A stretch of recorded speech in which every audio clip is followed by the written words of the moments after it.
You're listening to Health Coach Conversations, a podcast where our conversations help health coaches all around the world to level up our businesses and to get more clients. Hi, Jude. Hi, Cathy. How are you? I'm well. How are you doing? Good. Very good. So tell us a little bit about yourself. My name is Jude Sullivan, affectionately known as the Fitness Pastor. That name was given to me as a part of my work, and I'll maybe professionally, I was trained academically as a clinical exercise physiologist. I worked in a corporate healthcare setting for over 35 years in a whole variety of different ways. Actual clinical work on patients, to training trainers, to coaching, to leading research projects, to publishing book chapters, and you name it. Somehow I had to put my fingerprints on it just because it was such a team-oriented program. Were you a pastor first or a exercise physiologist first? Okay, so I'm glad you asked that. So technically, I'm not a pastor. My Christian faith is, the core of who I am. But the name was given to me actually by one of my research subjects. And so we were doing probably at the time is the largest well-being study in the world. And so we were looking at everything from mindfulness meditation to, traditional exercise, walking. What we incorporated was functional movement. We actually had music therapy as a part of that, and even some traditional, I would say, is just very basic nutrition education. And so we had two different groups, and my role was to develop and then lead what was called the active control group. And so this was a 10-year perspective study, and I think we were like in year 8 or something like that. And one of the women came up to me and she said, Jude, you remind me of being a fitness pastor. And it was a really cool moment for me because it felt like who I was intersecting with what it is I was doing without actually coming out. When I came back home and I told my wife about the story, she's like, oh my gosh, you've got to keep that name. And I'm like, oh, okay. And so that's kind of the way it's been so far. So, in my social media presence, I use that term, and it's kind of cute. And like I said, I really feel like it got to the core of who I believe I am and how I try to operate and try to be respectful of the people that I'm working with. It's kind of a name that is catchy and it sticks. So our listeners are doctors and nurses and health coaches and life coaches and mental health specialists, and they're all pretty much in the wellness arena. Right. So has it changed your business at all or excluded customers by including your religion, or has it added to the quality of what you give your customers? So being that I was in corporate healthcare, a university-based system, I was pretty much bound, to what their rules and regulations were in terms of how we interact with people. And I was totally respectful of that. People knew where I stood. But I've retired from that setting and I'm working independently now. And so what I would say to answer your question directly is that it's allowed me to be autonomous in terms of how I work with people. And so what I think about that is that I can be transparent, then people can make a decision about me. Do they feel like I would be a good fit for them or not?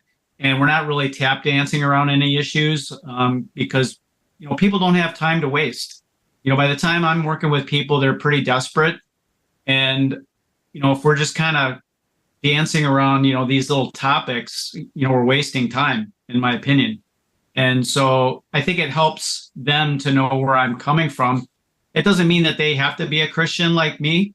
I do work with a lot of people who are not a part of the Christian faith, and that's totally fine. But I think it's fair for them to know where I come from and how they're going to hear messaging from me. And I would say it's been very effective in terms of the outcomes, not just the process that we go through, but the outcomes. People want to know that they're going to be changed and transformed. And I've been able to deliver. Well, it sounds to me like you work equally well, regardless of their religious beliefs, right? I think it starts with just extending dignity to a person. If they don't know that I have their best interest at heart, what's the point, I guess? And so I've turned away business because I just don't feel like it's a good fit, even though they think they might want to go through with something. And so what I try to do is I try to be a guide and then kind of get out of the way. I think kind of the slippery slope with coaching and personal training in particular is that it invariably slides into being a codependent type relationship where there might be change, there might be some progress, but there's still reticence for the person. They're not really becoming autonomous and independent. And so they're waiting for the next push from their coach. And this is from a guy who takes coaching himself. So I know I might be pushing some hot buttons here, but this is a problem in the healthcare system as well. It's like people are not making their own decisions. And if they try to, the system itself is slapping hands or maybe something worse. And I think it's really unhealthy. And, I saw a podcast. It's actually a year old, but I saw it maybe a week ago. Dr. Syed Haider. And what he said is, what we do is we put spirituality as a subset of good health when really it's the other way around. Our poor health is a reflection of our ill spirit. So if we take care of our spirits first, it does have a positive impact on our health, even if we're not doing things that are quote unquote, the healthy thing to do. If you can make amends and repair, spiritual damage, it has a massive outcome in the physical. Why did you become a coach? I've been a coach for decades, but where I came into it now was I've always felt like I was not able to address the spiritual element. So the thing that I'm at now is I can actually address the whole being. So the way, in my belief, we are spiritual beings. We have a soul, which is our mind, our will, and our emotions. And then we have a physical body. And in society and healthcare in general, there's a big emphasis on the physical element, and maybe it has some downstream or upstream effect to the soul and to the spirit. But like I said, I think you're fighting a losing battle with that. And so, like I said, you can maybe measure some change, you can maybe see some progress, but in terms of what the true impact is or could be, and the transformation, which is what this person's really wanting. They don't want to have their diseases managed. They want to be free from them. So healthcare wants to go into disease management mode. What we want to do with our coaching, what I want to do to specifically address your question is to heal them, right? Make them well so that they can move on and get onto things that they really want to be dealing with rather than whatever it is that's, sandbagging. What is the reason that people get stuck? I'd say one of the things is what I just mentioned is that they're looking for a guru. They're looking for somebody to solve the problem for them. And what happens is that they have no faith in what it is that is their own capacity, their belief in their own abilities. And it really becomes a mental game. And so a lot of what I do is I work with how the mind, specifically, we have a conscious and we have a subconscious, which is dealt with all the time. But from a Christian perspective, we also have a superconscious, which comes from God. So we have our own wisdom, but we have a higher infinite wisdom that we can tap into. And so people can't tap into that. I just don't know what they're going to do to really make a lasting change at all. And so if we can get into the superconscious, maybe erase some life events that cause them to start thinking a certain way about themselves, especially in an ill or unhealthy way, that's where the real trends happen to actually impact their physical health.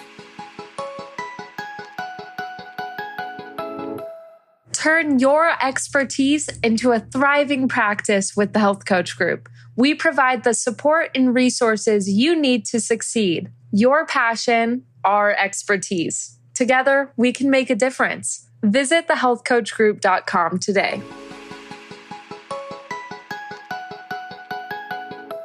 Can you teach people to hear God? Yes. And it's not a skill as I much would as go to that class.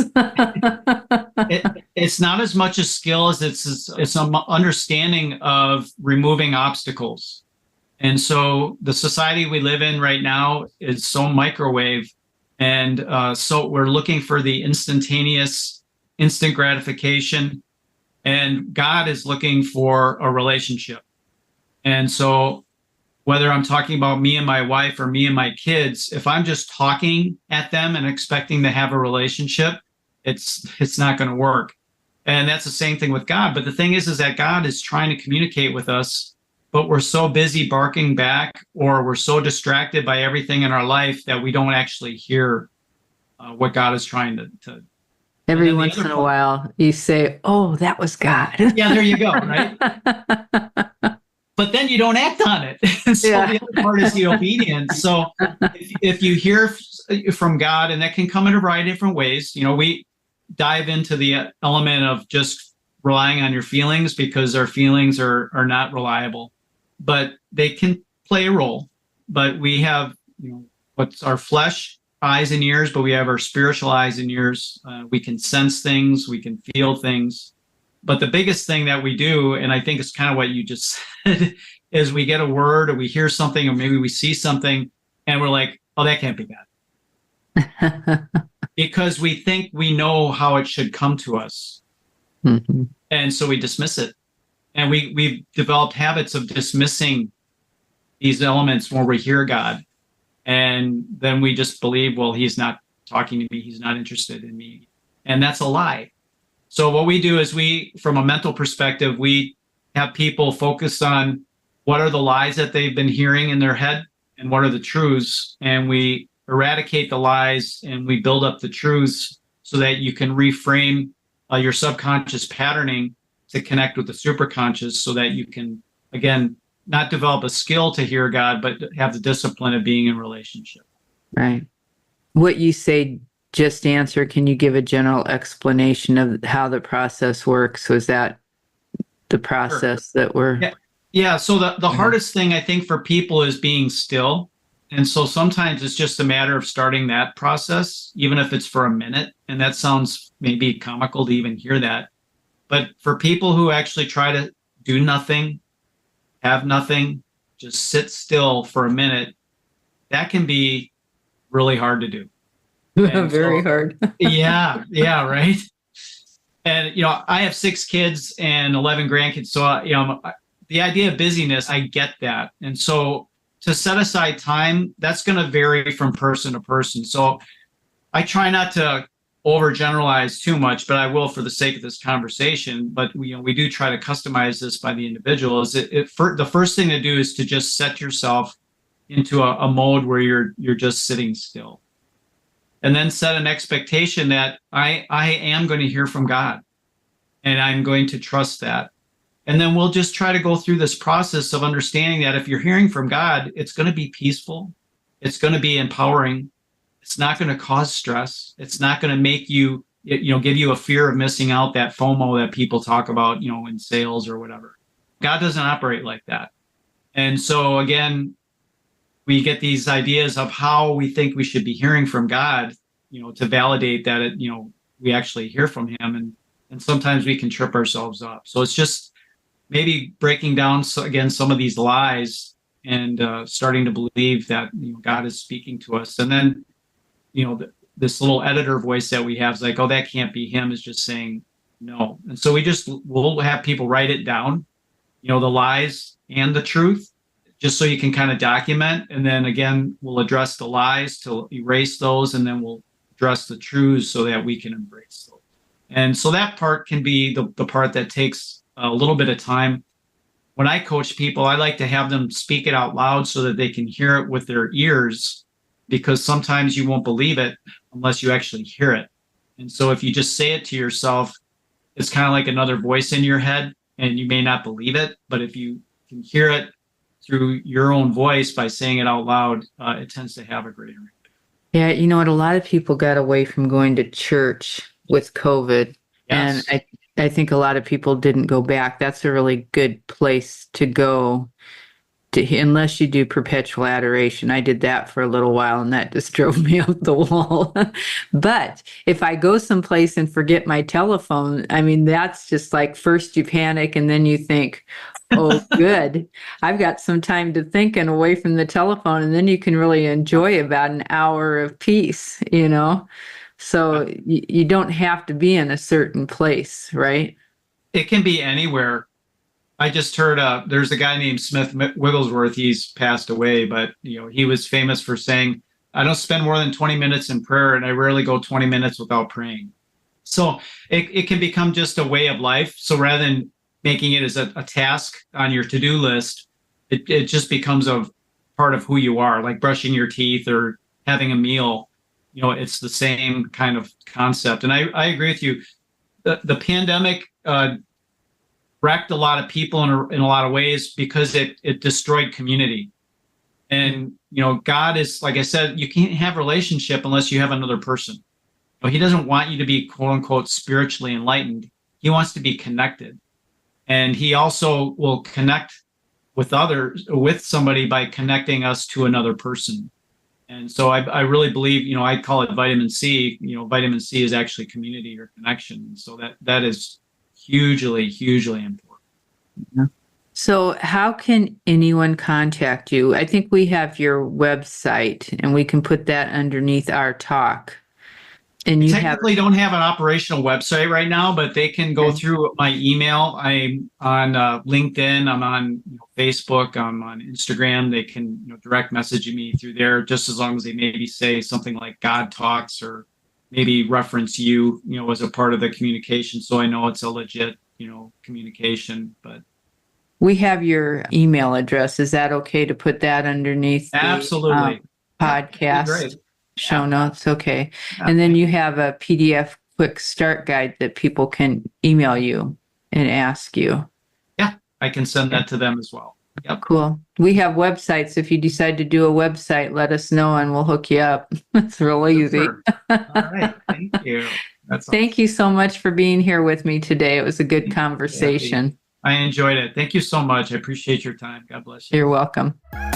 Thanks for listening to the show.